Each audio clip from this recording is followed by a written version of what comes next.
This is part 6 of turning whatever the top comment says into 4D art.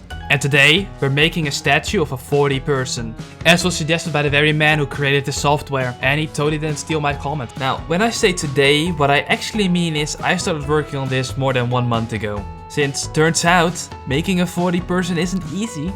Who could have guessed?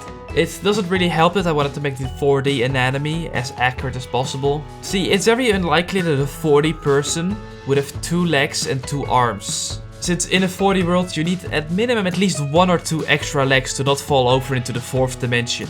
Now there isn't really a correct answer to how many limbs a 4D person should have. So I did a poll.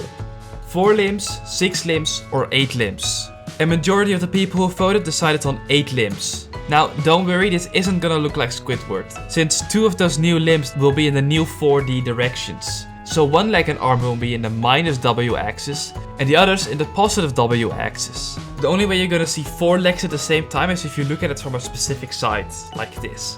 I also made a small 2D reference for the proportions and how I wanted the statue to look.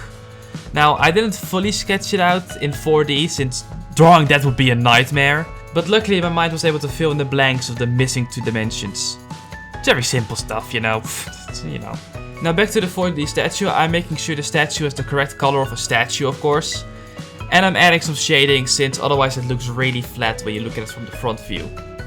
There will also be a download to this in my Discord server for anyone who's interested. And here's the final 4D statue.